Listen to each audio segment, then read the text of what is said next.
आप सभी को जय मसीह की। परमेश्वर आपको बहुत सारी ब्लेसिंग दे। आज हम बाइबल की कुछ जानकारियां लेने जा रहे हैं। बहुत सारे नए बलीवर्स हैं जो बाइबल ट्रेनिंग कर रहे हैं और मैं कुछ जानकारियां उनको देने के लिए, मेरे प्रियो, जब मैं बाइबल ट्रेनिंग में था अपनी सेवा की शुरुआत में, तो मैंने बाइबल के बहुत सारे चैप्टर्स को, वचनों को और बाइबल की बहुत सारी आयतों को याद किया। बाइबल की सारी किताबों को मैंने याद किया। सारा दिन हम बाइबल पढ़ते रहते थे। बाइबल ट्रेनिंग में रात रात हम प्रार्थना करते रहते थे और जिससे मुझे बहुत सारी जानकारियाँ बाइबल की याद हुई और आज वही जानकारियाँ मैं आपके साथ शेयर करने जा रहा हूँ। सबसे पहले हम जानेंगे बाइबल में कितनी पुस्तकें हैं, कितनी बुक्स हैं। बाइबल में टोटल 66 बुक्स हैं, 66। पुराने नियम की 39 हैं और नए नियम की 27 हैं। दूसरा, बाइबल में कुल कितने चैप्टर्स हैं, जिसे हम अध्याय कहते हैं। कुल अध्याय 1189 है पूरे बाइबल में। पुराने नियम में 929 हैं और नए नियम में 260 हैं। बाइबल में कुल कितनी आयतें हैं, जिसे हम वर्सेस कहते हैं। कुल आयतें 31,102 हैं। पुराने नियम की लगभग 23,145 हैं और नए नियम की लगभग 7,957 हैं। संख्या अनुवाद और संस्करण के अनुसार थोड़ा बहुत बदल सकती है। चौथा, सबसे बड़ी और सबसे छोटी पुस्तकें बाइबल में कौन सी है। सबसे लंबी पुस्तक जो है वो भजन संहिता है, जिसे हम साम भी कहते हैं। उसके 150 अध्याय हैं। और सबसे छोटी पुस्तक, जिसे हम दूसरे यूहन्ना की पत्री कहते हैं, उसकी केवल 1 अध्याय है और 13 आयतें हैं। सबसे लंबी और सबसे छोटी आयत बाइबल में कौन सी है। सबसे लंबी आयत है एस्तर की किताब, उसके 8 अध्याय उसके 9 वचन में। सबसे छोटी आयत है यूहन्ना, उसके 11 अध्याय उसके 35 वचन में, जहां पे लिखा गया है यीशु रोया। केवल इतना ही। बाइबल की पहली और अंतिम आयत कौन सी है। बाइबल की पहली आयत है आदि में परमेश्वर ने आकाश और पृथ्वी की रचना की, उत्पत्ति उसके 1 अध्याय उसके 1 वचन में।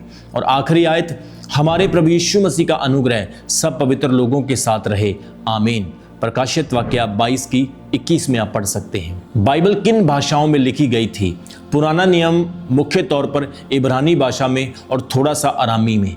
नया नियम यूनानी भाषा में लिखा गया। और मेरे प्रियो, पवित्र बाइबल को लिखने के लिए लगभग 1500 साल का समय लगा और इसे पवित्र आत्मा की अगुवाई के द्वारा परमेश्वर के 40 नबियों ने, परमेश्वर के 40 दासों ने लिखा।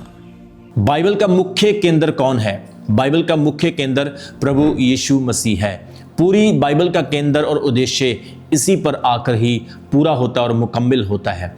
पुराना नियम मसीह के आने की तैयारी है और नया नियम मसीह के जीवन, मृत्यु, उसके जी उठने और उसके दोबारा आगमन के विषय में है। बाइबल की प्रमुख श्रेणियां और शैली।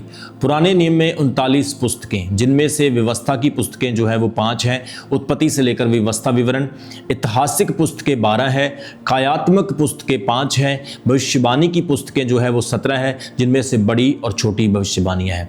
नए नियम में 27 पुस्तकें हैं, जिनमें से सुसमाचार की 4 पुस्तकें, मत्ती, मरकुस और लूका यूहन्ना।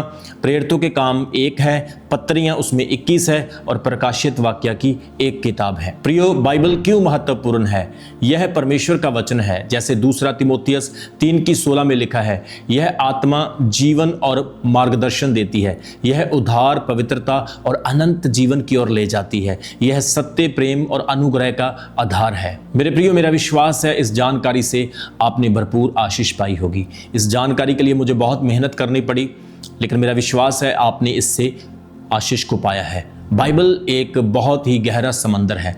आप जितना इसकी गहराई में जाते जाएंगे, आप उतना ही खोजते जाएंगे।